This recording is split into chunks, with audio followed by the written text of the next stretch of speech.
Afternoon and welcome to the second episode of RNCM Radio.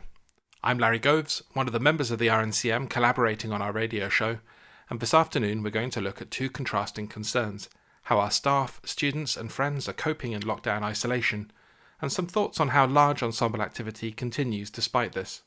We'll also be hearing from composer extraordinaire Erin Wallen on her lockdown location, some music from composer colleague Gary Carpenter inspired by Eric Satie, who lived parts of his life in voluntary isolation, and some large ensemble music from the RNCM and RNCM alumni, including from some of the musicians behind the Kaleidoscope Orchestra lockdown sessions.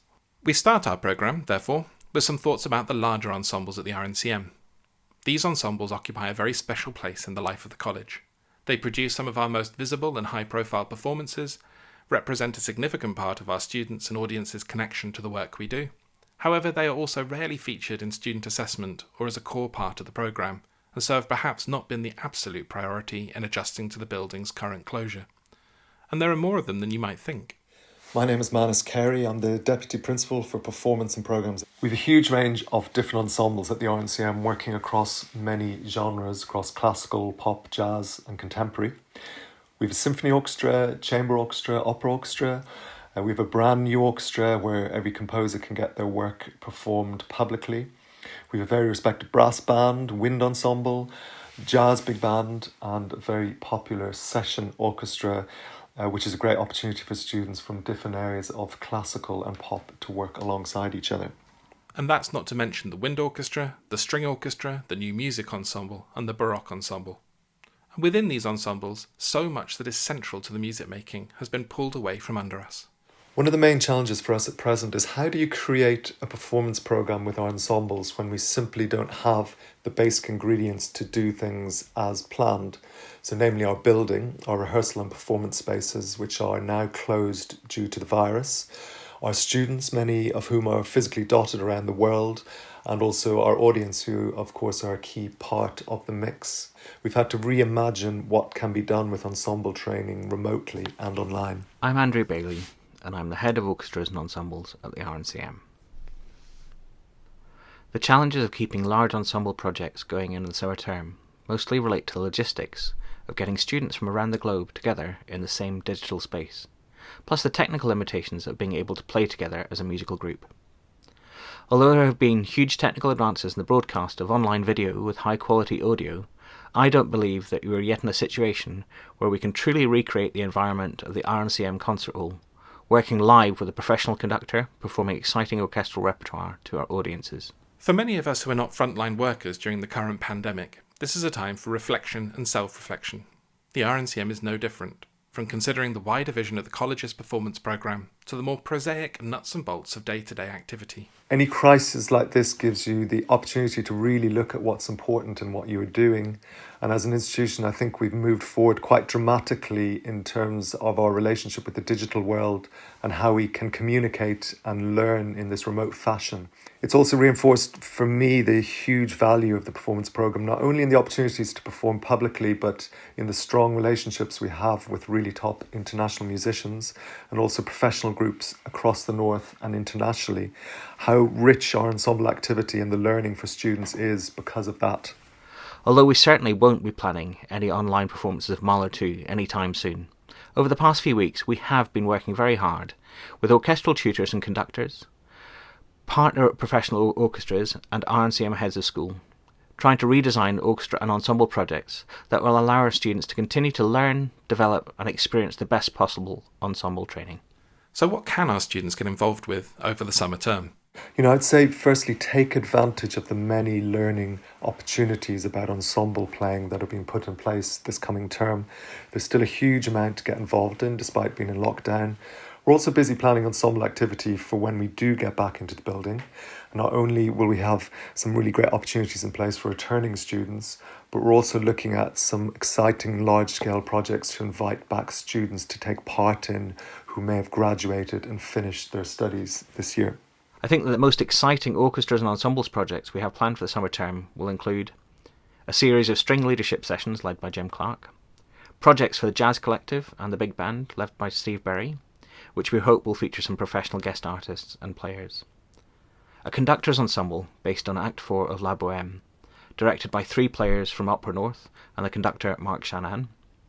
A project for small ensemble, which will feature RNCM composers who are specifically writing for the Zoom platform. And finally, some projects that closely celebrate our close links with our partner professional orchestras and their players through sessions on orchestral audition preparation guidance and excerpt training. We're going to hear from some recent RNCM ensembles later in the show, but first we're going to turn our attention to one of the college alumni large ensemble success stories. Beats and Pieces is a 14-piece big band, founded and directed by award-winning composer Ben Cottrell back in 2008. I've enjoyed listening to their records over the years, but if you ever get a chance to hear them live, then this is where they're at their best. Palpable chemistry on stage and a reckless, unleashed sound combined with big band musical precision and technique. This is Ben's recent piece Banger, recorded live at the RNCM as part of their 10-year anniversary celebrations.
One large ensemble that has been successfully tackling performing together despite the lockdown is the Kaleidoscope Orchestra. Since their debut, they've become a force to be reckoned with on the Manchester music scene and further afield. Last week I caught up with two of their key members. Hi there, this is Simi Singh, violinist and leader of Kaleidoscope Orchestra. Kaleidoscope Orchestra was the brainchild of Steve Pycroft and David Tagore during their time studying at Manchester University. They wanted to create an orchestra that explored bringing these two worlds of classical and dance music together. And to be honest, what better way and what better city to do it in than a city like Manchester that is home to 3 orchestras as well as a pioneering and historic dance scene. And yeah, after putting a call out to friends at RNCM and Manchester University, I think they soon found that there was a keen interest from players wanting to explore something that sounded fresh, exciting, and most of all, fun. And yeah, so Kaleidoscope Orchestra was born. So I'm Rhiannon. I run Kaleidoscope Orchestra with my good friend Steve Pycroft. Steve's the one that does all of the arranging, and he basically does everything, to be honest. He does a lot of the sound mixing and edits all the videos. While dedicated to live performance, technology, both through their connection to electronic dance music and through initially predominantly sharing their work online, was centre stage to the group. This has ensured that they are perfectly poised to continue their work remotely. The YouTube channel kind of started up pretty early on, and we got some pretty successful videos, like really early doors, which I think kind of drove us to thinking, actually, like, this is something that's pretty cool. Obviously we were all still studying at this stage, so we were pretty occupied with that and various other projects that we were doing. I was doing a lot of quartet and various other bits and bobs. And Steve, the mastermind, knowing that many of us have side ventures of remote recording, he put the call out to see if we'd all be up for trying something a little bit different. And yeah, of course, we all jumped at the chance. And yeah, so the main challenges for us working remotely in a large group was probably trying to create the same vibe and the same sound as if we're in a room together, as well as figuring a way to play in tune when we can't hear each other. But, you know, so much of the vibe of dance music and everything is just kind of bouncing off each other, and we don't play to track, and we always play live. So yeah, after some discussions between Steve and I, and after the first attempt, we soon found a way that was going to work, which included making sure we had something to play to, like a backing track or something, and sometimes it'll be like funny MIDI sounds, but we just, you know, especially with music like this one, it's all about really feeling something and a strong groove. We needed something to bounce off, and so we managed to find a way, and thanks to Steve's amazing wizardry skills with mixing and editing videos, our lockdown sessions began. We got a really nice plug on BBC Breakfast not very long ago as well, as we've been doing these lockdown sessions. So the whole sort of point of the lockdown sessions was really, I guess it started as a selfish thing, in that we just wanted to keep ourselves occupied and keep working with each other. The sort of vibe in Kaleidoscope, I think, it's really lovely. We're all really good mates. We all really enjoy doing our recording sessions, and I guess we were kind of missing that, and the thought of not being able to do it for months on end was kind of depressing. You know, every time we've shared a video, we've got this Facebook thread, and we're just also proud and happy to be able to be part of something that seems to be helping people in this time. And I think it's really shown that is the most important thing that we can do, and I'm sure we're going to take that forward. You know, it might just be the turning point that we've needed as a kind of classical music world and as classical musicians to engage in this form and truly feel the gravitas of its importance now.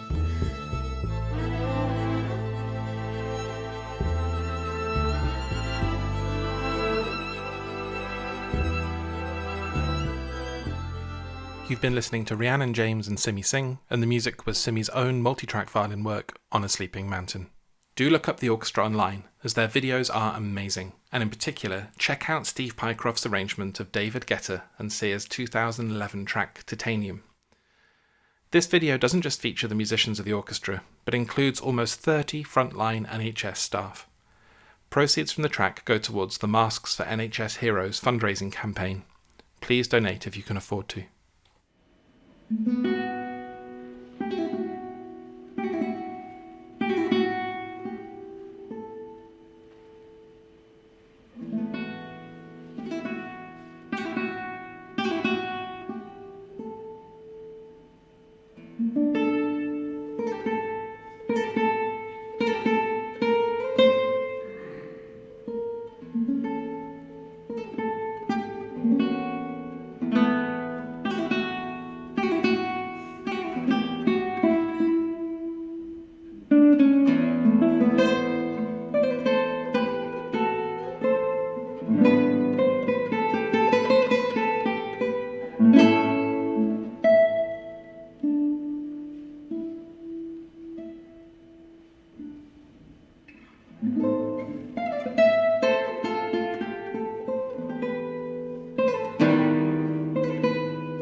That was RNCM guitarist Raphael Onyet performing Erilyn Wallen's Red live at the college in February this year.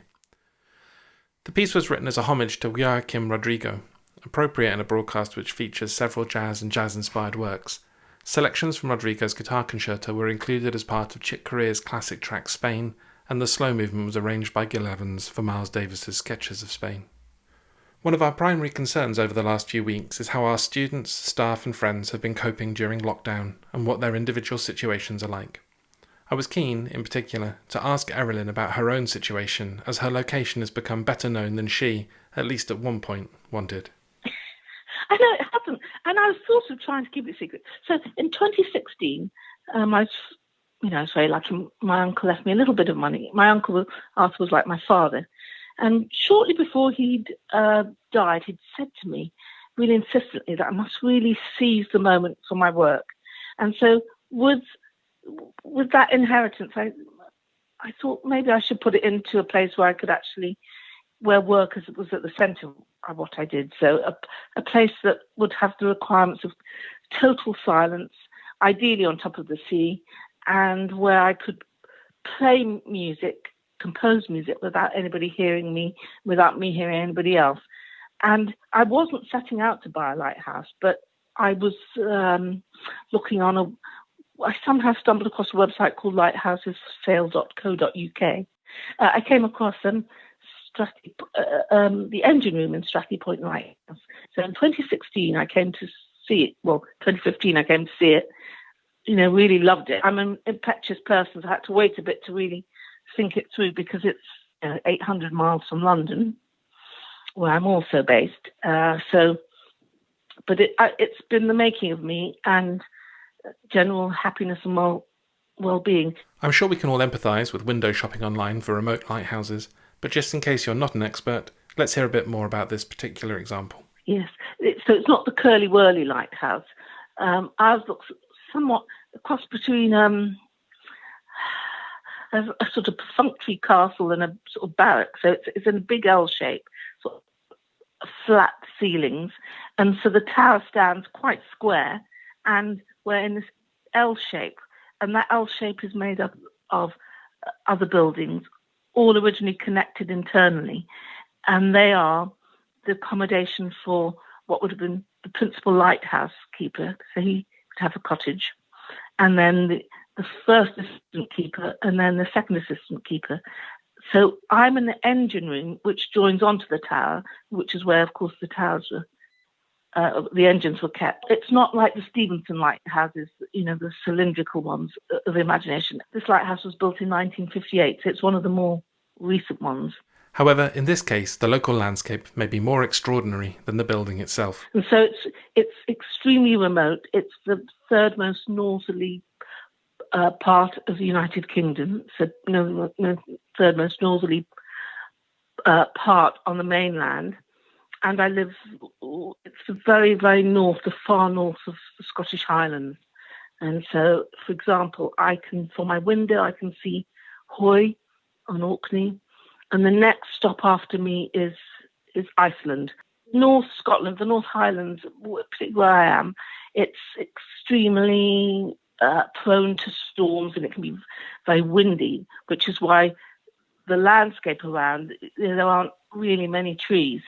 And I live on this, huge, as I say, peninsula, and then about I'd say about a mile down the road is my nearest neighbour. It's the farmer. I asked Erilyn how she coped living for huge parts of the year so far away from London, where she grew up, and indeed so far from any town or city. 99% were horrified. They thought I think they didn't put the idea of Erilyn Wallen in a remote rural landscape. That they were really scared for me. But I have to say, I couldn't be happier. And because of technology, I'm so connected to. I couldn't be up here without Wi-Fi, without my piano, without my computer.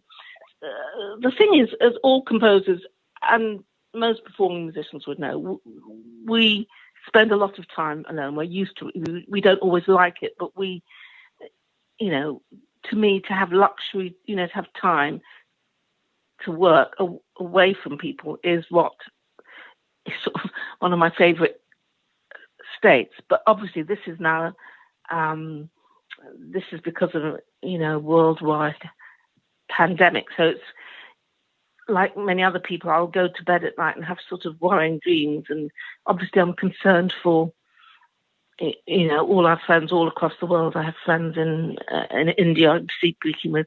I was teaching a student who's in Hong Kong. I've got family in New York and Los Angeles and also Belize and, Central America, South America. So, I'm following the details of what's happening, on a daily basis. I find it's important to keep in touch with the news, but trying to be also very careful of my state of mind, making sure that I can function as normally as I can. So unlike the artists of not so long ago, today you can live in a kind of selective isolation thanks to contemporary technology. I asked Erilyn if the current situation, beyond the sudden availability of time and space, is actually inspiring to her in and of itself, whether for the horror and fear or the peculiarity or an area within all this with a bit more pathos. Well, it's made me think a lot about the nature of things, the nature of life. We're all thinking these things. This is an opportunity for reflection, and that I think the biggest thing to reflect is that we didn't see this thing coming. What I mean is, a year ago, we weren't, obviously scientists were talking about pandemics, but it wasn't to the forefront of the consciousness. And it's just that reminder that things can change overnight, and that there's so many things we take for granted. I mean, composing is, music is the most important thing to me, really. But if I was sick, I know that would be like a luxury thing. When you're sick, everything goes from you. Finally, as Erilyn splits her time between her lighthouse, London and travelling, would she relocate to Scotland more permanently, or has the enforced lockdown increased her craving for a metropolis? I mean, I would be mad not to relocate. Anybody would be mad not to relocate here. It's sort of a no-brainer. It's just the air is fresh, the wildlife is magnificent. I'm just waiting for the whales and dolphins to, make themselves known to me. Breathe slow, inhale it in, remove your eyes from the screens that dry out your eyes and feed your dreams. Slow down, take time, avert your eyes so that you can see. When you dry your eyes, you can reach the dream. And if disease is in part caused by the disease of the mind, why are we always staring at screens that are so unkind? And if disease is in part caused by the disease of the mind, and yet we're always staring at screens.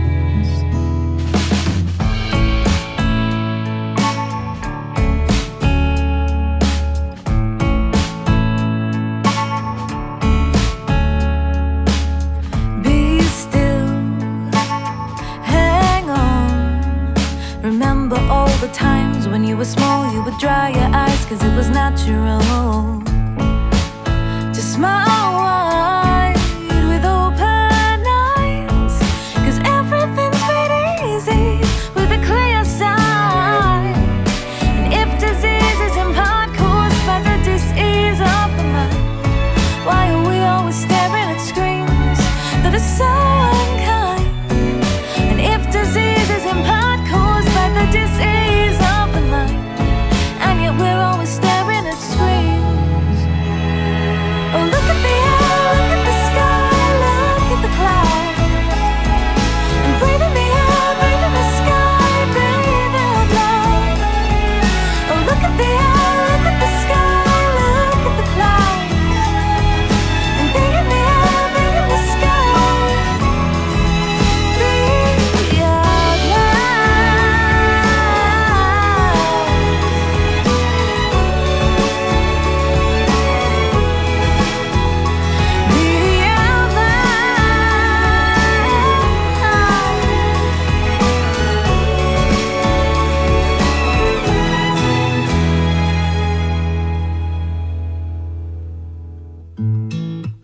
So be still, slow slow down. Hang on.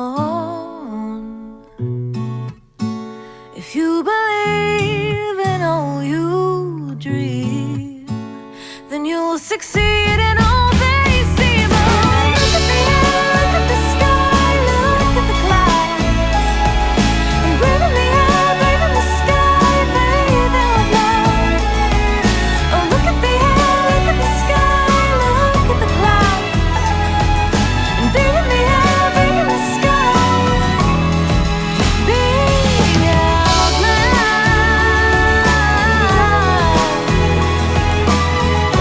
Be out loud, oh, be out loud.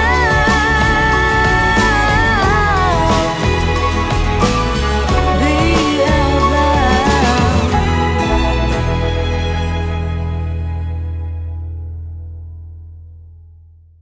You've just heard Ruth Owens, a final year pop music student at the RNCM, singing her own song Be Out Loud, which was released on the college's Northern Quarter Records label earlier this year.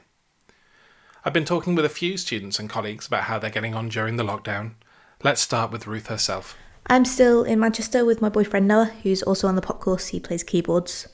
We've got quite a nice house, really.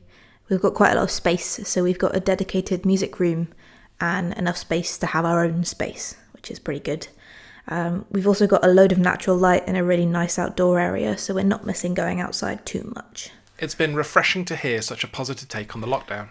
Obviously, this is a pretty weird time for everyone, but by no means is it a bad time for me.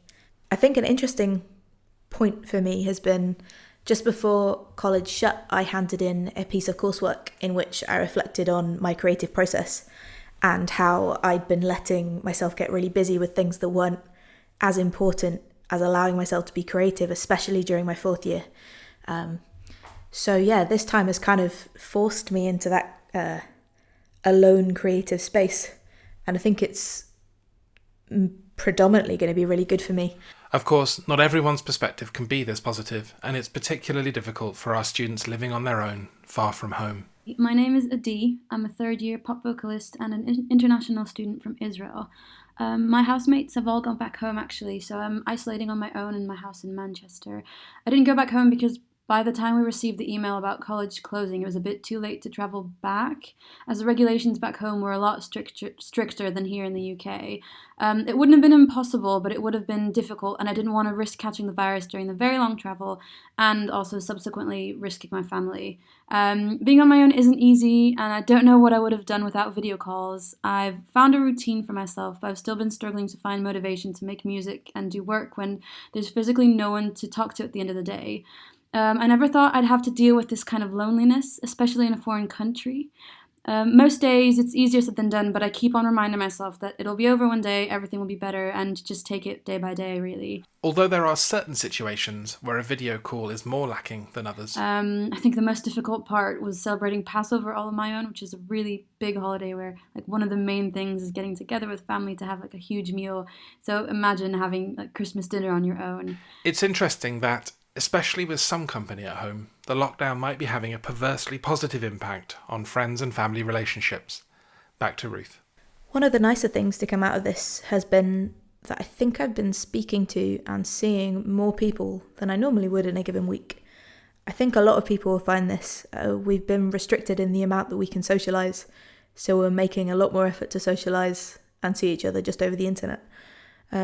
My sister is an actress and she lives in London when she's not touring, and my parents are back in Birmingham, so it's often quite hard to get us all together in one room. I think we've seen each other more over the past 3 weeks than we have done over the past year. Some of our students have had surprisingly diverse experiences, with periods of travel, quarantine, and then lockdown with family. Hi, I'm Harriet Corn. I'm a first-year undergrad studying percussion. I went back to Hong Kong in late March, and I'm staying with my family at home now. But before that, I had a 14-day quarantine period, which is compulsory. During that 2 weeks, I stayed in a small flat owned by my uncle, and I lived there on my own. It is around 500 square feet, which is actually quite big for one person. To be honest, I'm quite happy to stay alone.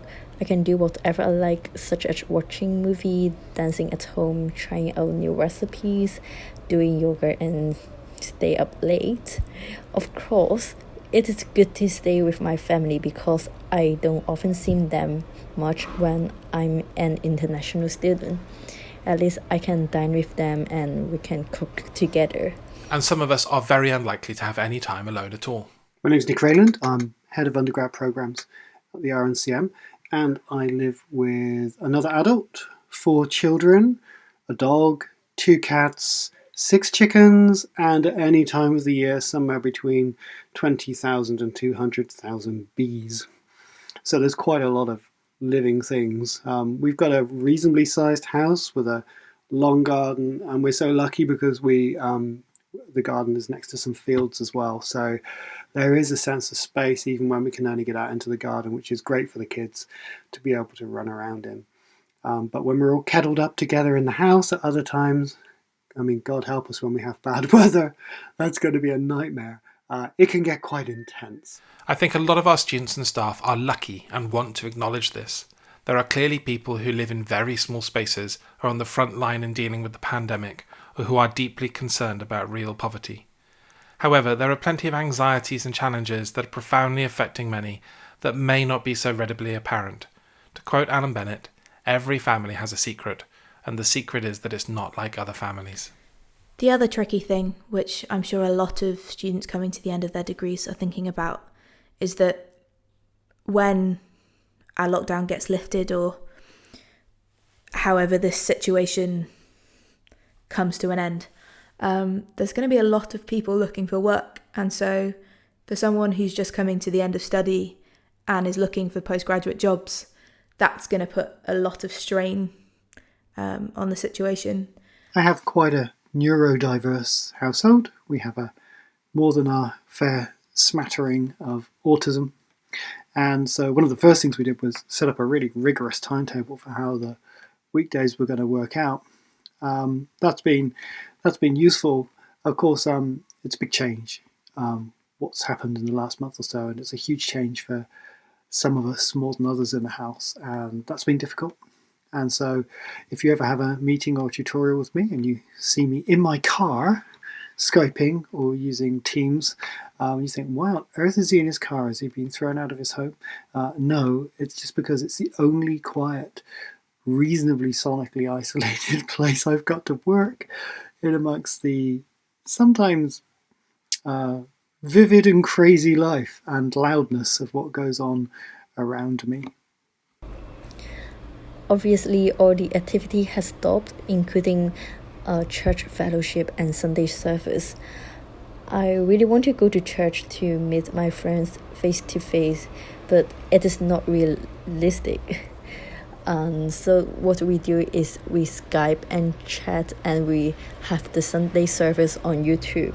Sociable church services online are just one way that people are creatively using the internet to stay in touch and keep communities going. I'm also part of the Students' Union, and we've been having quite a lot of fun thinking of ways to get people involved in college life when the building isn't actually open. We've started running virtual pub quizzes, which I think have had a better turnout than our quizzes ever did when they were in person, so much so that we've started a quiz league. I'm also introducing like a virtual open mic night on Instagram Live, which you'll feel free to check out. It's going to be on Monday nights on the RNCM SU Instagram page. What's helped is setting myself one main goal per day and trying to stick to it. So I've done a few video collaborations with friends, which ended up being really fun. I've been working on some string and vocal arrangements for my coursework, and I challenged myself to learn Ella Fitzgerald's 6-minute scat from her live version of How High the Moon, which is very challenging but very exciting. I think Adi has set herself up here. I hope we can play her version of the Ella Fitzgerald on a future show. It's not just ourselves that musicians in lockdown need to think about. Ours is a noisy business, and it's vitally important to think of others. Hi, I'm Abigail Karras, and I'm a first-year undergrad on the opera course. I managed to move back in with my parents just before the lockdown, which I'm very grateful for. Here I have access to my parents, but also a piano and a beautiful garden. It is weird moving back, having just started living on my own, but we're coping pretty well with the inevitable cabin fever. I wrote a little note to my neighbours about my practice, to give them a heads up and offering to switch up my schedule so I don't drive them insane under the already stressful circumstances. They actually got back to me the same day, thanking me for my note and saying it was no problem. They have my number now anyway if they want to request a quiet afternoon. I personally find practising at my parents' house more stressful than in the practice rooms at college, mostly because I live in quite a built-up area and I never know who I'm disturbing, especially now with everyone staying inside. I think it's really important to work together with your community on things like when you practice, so we can all get through this together. Sending my little note to my neighbours certainly helped me feel less like I'm disturbing the peace. I know now if my neighbours need some peace and quiet, they can just text me. It lets me focus more during my practice, and it's one less thing to worry about. Please follow Abigail's example if you make a lot of noise and live near neighbours. With so many people stuck at home, we need to set the highest possible standards of courtesy and exercise sensitivity. In the end, I've been most struck by the number of positive comments from everyone I've spoken to, finding something to celebrate in a difficult situation. What I am thankful for, though, is to have the time to watch the shows and read the books that I've always wanted to watch and read, to have the time to catch up on sleep, to do yoga, to do baking, cooking, and as I said, taking it one day at a time. It's also great to not have housemates who are practicing very early in the morning, so that's one good thing about it. I'm kidding. There are real positives. There are some things I don't want to go back to how they were actually before the crisis started, despite the many, many things I want to end and to revert to how they were with the coronavirus situation. There's some amazing stuff that happens as a result. We see that all the time at RNCM, all kinds of great things coming out of this adversity. And you get it at home as well. A lot of adversity, a lot of challenge, a lot of heartache. On the other hand, we're getting to hang out together a lot more than we normally do. And there's that flexibility of all being together where we can adjust and do things. And it's a gorgeous day today at lunchtime. My daughter and I popped down and we looked at our bees together and did a kind of bee inspection, put our bee suits on, had a good look inside the hive, and that's a real blast for her. And it's a blast for me too to do it with my 6-year-old daughter Iris and to have the chance to do that. Cats too, yeah, endlessly hassling me. Betsy. Oh, Betsy wants to be on the radio, Larry. See if you can fit her in. However, the positive thing about the situation is that I have more time spending with myself. Most of the time I stayed at home. It is actually kind of a meditation for me.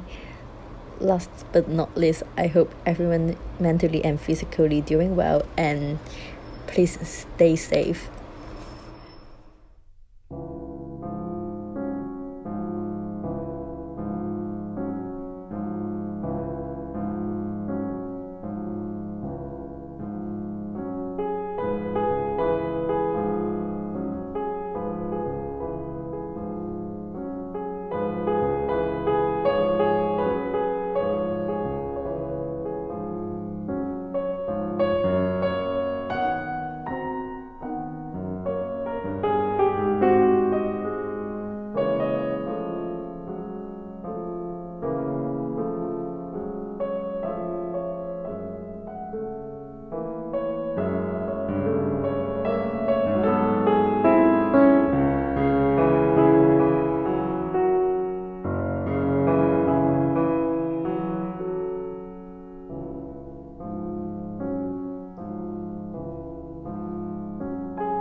That was Adam Swain, recently appointed Deputy Head of Keyboard at the RNCM, performing George Gershwin's sumptuous Second Prelude for Piano from 1926.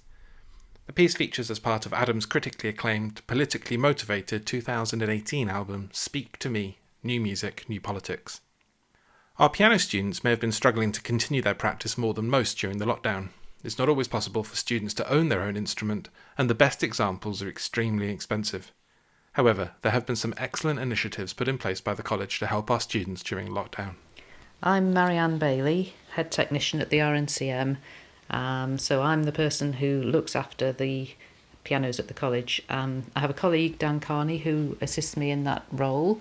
I'm the person who receives the emails if you email me about piano issues around the building.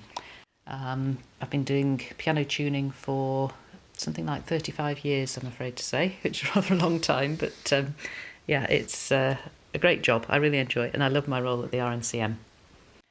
Once it became obvious that the building at the college was going to have to be closed for quite a substantial period, I was involved in the preparation of pianos for going out to students who don't have access to their own pianos during the lockdown period. Now, it's a really good idea. It's such a good initiative. It was, a really good thing to be involved with. And I spent 2 or 3 days in the college building with very few other members of staff. It was quite an eerie experience because, the practice rooms, the corridors, which you normally would walk up and down, and there's a sheer cacophony of sound coming from all these different practice rooms with different things going on in them. It's a real buzzing hive of activity. And to go from that to absolute silence, just me there really, with some porters and some people from estates, and that was pretty much it. I wondered about how pianists are maintaining their instruments during the lockdown and just how specialised this work is. Judging by the number of online videos being broadcast from some really rather prominent musicians with terribly out-of-tune pianos during this lockdown period, I think tuners are going to be incredibly busy when restrictions are eventually lifted. Unfortunately, if you're one of those people whose piano has gone out of tune, there's really nothing you can do about it yourself. I certainly wouldn't recommend you trying to tune it. Without the correct tools and lengthy one-to-one instruction, you could do an enormous amount of damage to your instrument very quickly, so I wouldn't recommend that course of action at all. However, I am here at the end of the internet with a smartphone and a computer, and during lockdown I've been able to help and advise quite a few students who've been having mechanical issues with pianos. For instance, how to fix squeaky pedals, or occasionally notes that aren't working properly. So some mechanical problems can be fixed using photographs and videos and, very simple tools that you would have at home, like a screwdriver, for instance. It's always worth asking, but please leave tuning to the experts. It does take years of practice and expert tuition before you become even halfway competent. So pianos that have gone out of tune are staying out of tune, at least for now. However, perhaps even this can be seen as a positive from certain perspectives. I recalled my colleague, composer Professor Gary Carpenter, talking about a piece of his from the 1990s, inspired by Erik Satie, that might do exactly this. I asked Gary to talk a bit about his interest in Satie and this particular work. My interest in Satie began, I think, when I was a teenager. I remember coming across the 3 Gymnopédies, as pretty well everybody does. I think possibly my first exposure to it was a recording of it by the American band Blood, Sweat and Tears. Satie Variations is an orchestral piece from the early 1990s. The piece is a kind of set of meta variations, in that the theme that you hear at the beginning of the piece is the actual chorale inappetisant from Sport et Divertissement, played on a wildly out-of-tune piano. The wildly out-of-tune piano derives from the fact that apparently Satie used to live alone, would never permit anybody to enter his apartment. So actually I suppose he was a voluntary isolationist. So if nobody was allowed to enter his apartment, that meant that his piano never got tuned. So therefore I assume that it gradually fell more and more out of tune. And the image I had in my mind was that you might walk past his apartment and hear him playing an out-of-tune piano from a distance. I was intrigued, given the circumstances most of us find ourselves living in, by the eccentricities of Satie's living situation. Let's find out more from the experts. I am Barbara Kelley. I'm Director of Research at the Royal Northern College of Music. It's topical to talk about isolation because it's our reality at the moment. And Satie was an extreme example of an isolationist. So it's very relevant in our current pandemic times. I want to talk a little bit about Satie's various homes. He left his family home in 1887 and moved into a number of rented flats for the rest of his life. Most people start small and gradually acquire more space. For Satie, it was the other way around, as he sank into poverty. In 1898, Satie went into further isolation when he relocated to a room in the Parisian suburb of Arcueil. It's 22 kilometres outside Paris. Satie was known for his nocturnal wandering, his walking around the city, and his walking between his home and to his regular haunts in Paris itself. He became an unlikely celebrity there, and indeed he named the group after Les Six, l'École d'Arcueil. From the time he moved to the Rue Courtauld, he almost never let anyone see his flat. He was famous for it. There's some fascinating accounts from his friends. The composer Florent Schmitt described the Rue Courtauld flat as this pure and peaceful retreat where no other mortal ever set foot. There are a number of accounts of a few people who saw Satie's flat at the very end of his life. Madame Millot, the wife of the composer Darius Milhaud, told me several times about how she went to his flat to get some handkerchiefs for him when he was dying in hospital.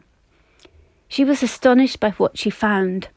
The flat was completely uninhabitable. It was filthy and caked in dust, and more, I believe. The two grand pianos, which one supposedly on top of the other, had mountains of papers on it, and behind the pianos too. In fact, they found some of his compositions for the first time behind the piano after his death. Madame Millot doubted that he could ever have lived there. Satie was always perfectly dressed, for many years in one of his identical velvet suits, and later on in a black suit and bowler hat, and always with an umbrella. There was never a speck of dust on him. She wondered if he might have had a double life somehow, but we will never know.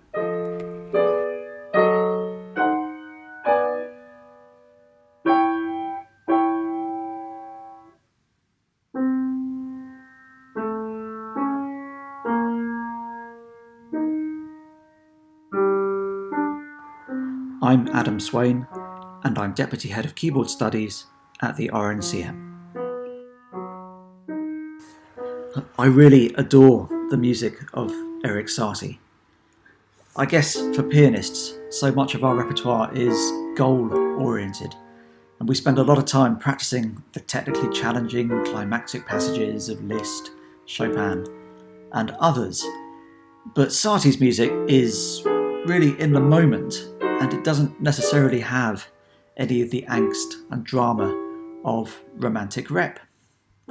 Satie once told Debussy that the orchestra doesn't need to grimace when a character walks on stage. He said, "Do the trees grimace?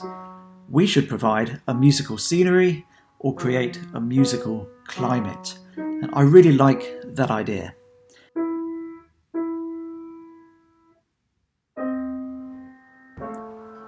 So here's my experience of Satie's piece Vexation, or Vexations. In 2016, a community concert series at St Luke's Church here in Brighton approached me with a problem. Their piano, which is a really nice New York Steinway from the late 19th century, needed over £10,000 worth of restoration. So would I like to help with fundraising for it? Well, I agreed, and I suggested a complete performance of Vexations. It's a piece requiring 840 repetitions of a page of music. The idea I had was that the 840 repetitions would be split up between several pianists, and each pianist would collect sponsorship per repetition. So the concert began, as concerts do, at 7:30 on a Friday evening, but this one finished at around 4:30 in the afternoon the following Saturday, and several audience members including my local Green Party councillor, stayed for the complete performance, but others drifted in or out more or less as they wished. And it was surprisingly busy, even at around 4 or 5 a.m, when some people were coming home from clubbing, obviously a big deal in Brighton. Well, at the end of the piece, the church was pretty full, and after I played the final repetition, people cheered and they shouted encore, which was funny and also kind of cool because that's exactly what happened at the first performance, which John Cage organised in New York in 1963.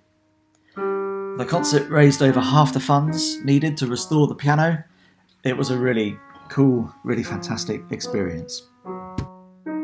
In a way, I think Satie's music is ideal lockdown music because, like us right now, and like Satie himself as a self-isolationist, his music doesn't go anywhere.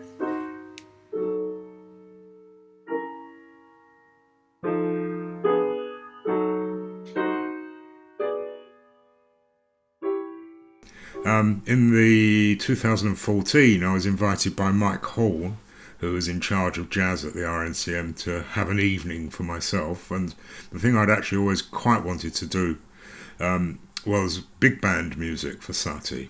It occurred to me that partly because of the repetitional nature of it, there was a fairly good chance that it would adapt. So it fell in several different ways, one of which was to do a big band arrangement of Satie's Parade. This is pretty well just really a transcription, but with added odd bits of improvisation. The bits that I liked I tended to extend a bit, but generally speaking it's pretty well what Satie actually originally wrote, with a few knobs, a few bells and whistles that I added to it. The other ones vary in various natures, but I got very interested in some of the more obscure pieces like Embryon des Sèches and the way in which they actually foresee certain types of musical event.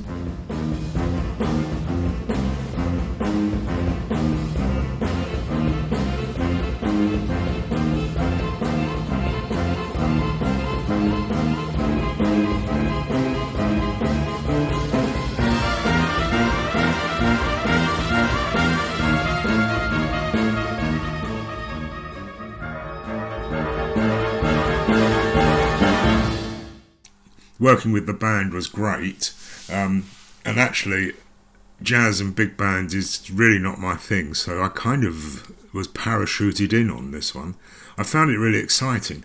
Actually, the reason that I decided to do this in the first place was because some years back the great jazz composer and arranger Colin Towns came and did a session with the band. And I remember his talking to the students about how you just simply regard a big band as like a sinfonietta, that just to simply utilise it as it in the traditional way, which is to use all the voicings in a particular way. You have a phenomenal amount of colour and contrast available within that group. So that actually, if you like, was the reason that I chose this and why I found it so intriguing a project to be involved with.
You've been listening to Barbara Kelley, Adam Swain and Gary Carpenter talking about Erik Satie, as well as an extract from Satie's Vexations, played by Adam at home on his now appropriately rather out-of-tune piano. You also heard the RNCM 2014 Big Band in concert playing an extract of Gary's version of Satie's Embryon Desséché and his complete take on the first Gymnopédie. We're going to finish this afternoon's broadcast with a performance from the RNCM's best-known large ensemble, the Symphony Orchestra. This performance is from a live concert at the college back in 2018, conducted by N. Chow. Let's go back to Barbara Kelley to hear more. Mussorgsky wrote pictures at an exhibition for solo piano in 1874. He was inspired by a series of paintings by Victor Hartmann, who was an artist and architect. We're going to hear two movements, Baba Yaga, also known with the intriguing title The Hut on Fowl's Legs, and the final Great Gate of Kiev. Baba Yaga is a witch who flies around and eats children. Hartmann portrayed the house as a clock built on chickens' legs. The movement perfectly captures the grotesque, but goes beyond Hartmann's image in its programmatic depiction of a witch chasing, and who knows, maybe eating, the children. It is followed by a magisterial character of the Great Gate of Kiev, which brings the pictures to a close in a suitably solemn and triumphant manner. Ravel was commissioned by Kusevitsky to orchestrate pictures in 1922. He was paid 10,000 francs for the task, but he would have relished it.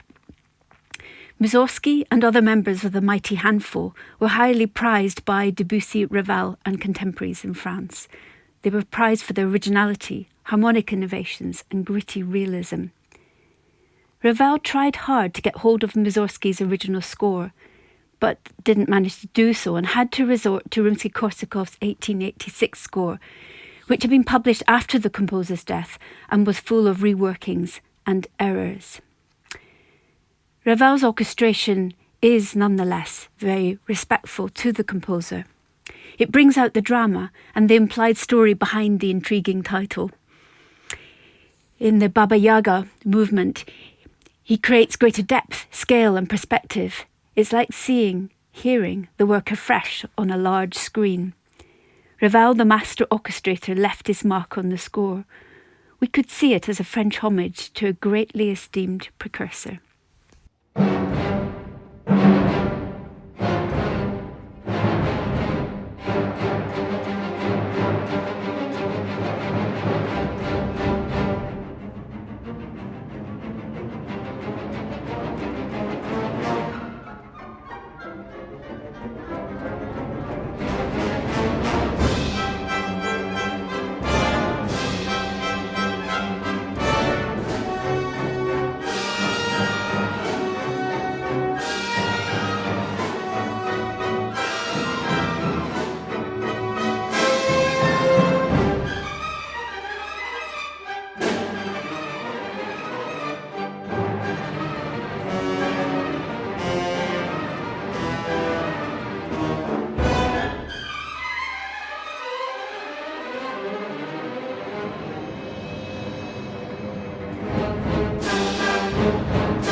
That's all for this week's broadcast. Next week we'll be focusing on health and well-being. There'll be an interview with the RNCM International Piano Chair, Stephen Huff, and more music for the RNCM archive and wider community.